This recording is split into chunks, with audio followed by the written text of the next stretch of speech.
I was spoiled as a kid, and then I learned how to handle money really fast. Like in college, my dad gave me an unlimited credit card so that I wouldn't tell my mom about his mistress. No. And I racked up a good $200,000 in 6 months. No, you didn't. And he didn't punish me at all. Wait a sec. So we got to talk about this. So how did you find out? So I'm taking you found out about the mistress, and then he said, "Okay, here's a credit card." And what credit card was it? Because he's getting the points. It was an Amex. It was an Amex. The platinum, I'm guessing. I don't remember. Or the black one. You would know if it was the black credit card. It was not black. It was platinum. It was platinum. Yeah. It had to be. Yeah. He wouldn't give you the gold. No way. Not for 200. No. All right. So what? So I'm guessing he knows now because you just said that on the podcast. Wait, what do you mean? No, he was aware of the 200. Oh, my parents are divorced. My mom made me go through every single transaction on the card because she got the bank statements in the divorce. They accidentally sent them to her house, and she was like, "Wait, this has your name on it." And then she figured out all of it. Tell us a story. Oh, wait, hold on. So what happened? Start from the beginning. Yeah. How did the mistress come about? So we were going on I could start so early. I mean, my parents, I grew up in Montana in a tiny ski town of 6,000 people. My dad worked for he runs a financial firm based in LA, but he just did everything remotely from Montana because he was too stressed out in LA. And then when I was 13, he had the opportunity to open up the international side of his business in London. And so we moved there he figured that out. And 2 weeks later, I was starting school in the center of London in a private school after a tiny town in Montana. And that was because he was already done with his marriage and his family lifestyle. And he wanted to get away. And he basically said, like, my mom didn't want to go. My little brother didn't want to go. And he was like, "I'm going. You can come with me or not." So that was the start of that already. Then we all end up going to London. And my parents are like, I know from when I was about 10 years old, I knew that my parents were going to get divorced. Mm-hmm. They just didn't have like a good marriage. And so, I think I knew he was cheating on her always. Mm-hmm. So that wasn't that big of a surprise. But we had a family trip we were going on to Greece. And the night before he said, "I'm not going." And he like threw his ring at my mom or something. Oh, and instead he went to Ibiza with his friends. And that's where he met his mistress that weekend. And my dad and I were always super close. And so he just told me about it. He was like, "I met a girl when I went there instead of on the family trip." And about 2 months later or so, I think she was like living in our house. I don't know the exact specifics. But then how did your mom not know about the mistress? So after that Greece trip, my parents got in such a bit, like, we're so separated. So even though they were still married, he basically canceled my mom's visa, like the visa to stay in the UK, sure. Not the paying visa, but the visa to stay in the UK, and canceled my brother's because they got it through his work. And so they had to move back to our home in Montana. He basically forced them back there. And she stayed married to him, shockingly. But that's because he was moving in his mistress into the family home in London. Oh, my gosh. Yeah. So you lived with your dad and his mistress? No, so I was already in college. That was the summer before I went to college. So I wasn't. My dad waited for me to leave the house, and then he was like, "All right, got it. Sending your mom and brother back to Montana." And we're good. It seems like you rreceived special treatment here. How was his relationship with your brother and your mom? With my mom, he was not the most respectful.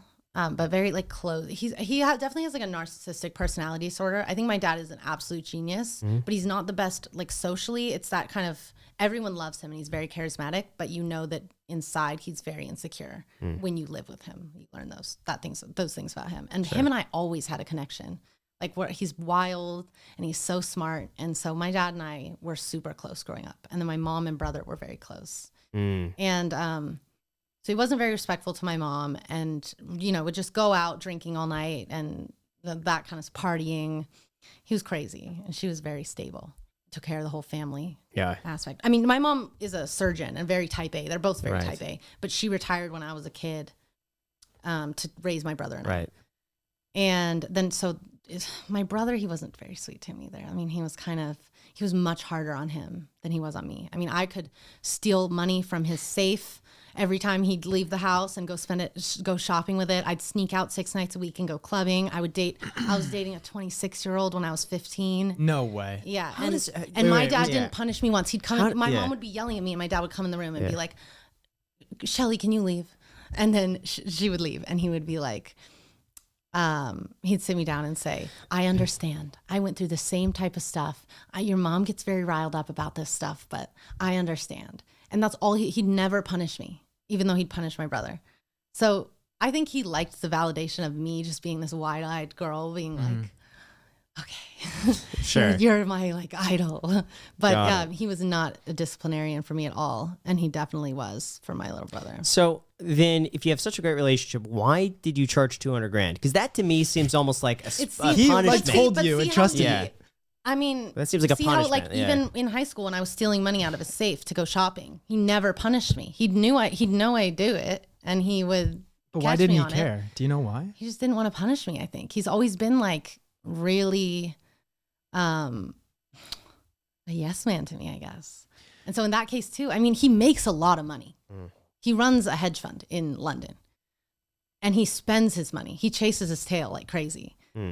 But he doesn't like spending money on other people. But maybe I was the exception for him, because I always yes manned my dad right back. Right. Whereas my brother and mom didn't do that.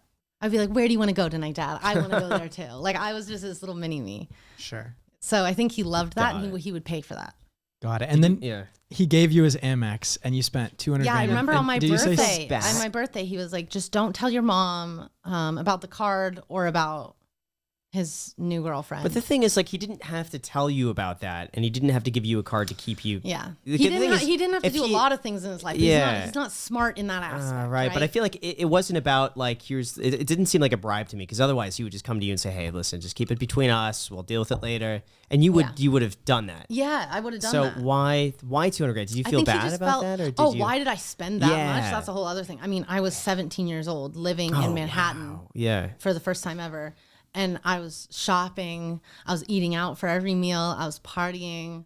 I mean, I had never been taught, like, I'd always had money that my parents gave me. Like, I never had been had to really budget, but I'd never been given something like that. Like, that's why I used to steal money out of a safe, because I wanted to go shopping and they wouldn't let me. And my parents aren't big designer people or spenders on that kind of stuff. And so you can't put an unlimited credit card and not say only use it he never said use it for emergencies. He just said, use it when you want. And I was 17 in Manhattan. What was the, were you living alone? What do you expect to happen? You were living alone, 17? Yeah, I was living in a dorm for 6 months, and then I was living in my own apartment, but yeah. What was the craziest thing you bought?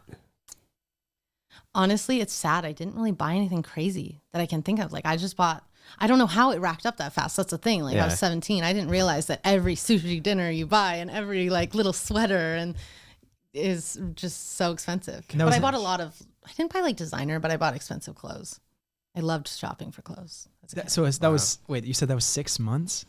Or how long was that? Yeah, it was about like 6 or 7 months until because at the same time he was cutting off my mom and my little brother. So my mom was living off credit cards in London. She had gone back there because my brother had begged, because he didn't want to live in Montana anymore. All his friends were in London now. So she went back there. She went to school. She got into a school there to do health policy so that she could get a visa and be there with my little brother and put him through school, the rest of his high school in London. And so he cut her off from everything. He hid all the money in the divorce overseas, so she got nothing. And she was living off credit cards, and he was completely iced her out, like didn't answer her calls or anything. Meanwhile, I am racking up so much money on his credit card in Manhattan. So I had immense guilt every night. So about after 6 or 7 months, I gave the card back to him. And I was like, I can't do this anymore. I want to learn how to budget. I want to be responsible. I don't want to buy things, and it's not worth it for the guilt. Yeah. So I learned that really fast. And I gave the card back to him. And after that, he gave me an allowance of, I think, $800 a month. And I lived off that so easy. Like, I think I got the shopping out of me my whole childhood, and then that big phase. And then I was like, I don't need any of this. And I went completely simplistic. Like, I don't buy any designer. I don't buy much at all. Yeah. Is that the same today? Yeah. So maybe in the last few months, I've been treating myself to a few more things. But up until then, basically all of my college career, all of the three and a half last years of NYU, and then the 2 years at UCLA, I was so frugal. I wouldn't spend money on a thing.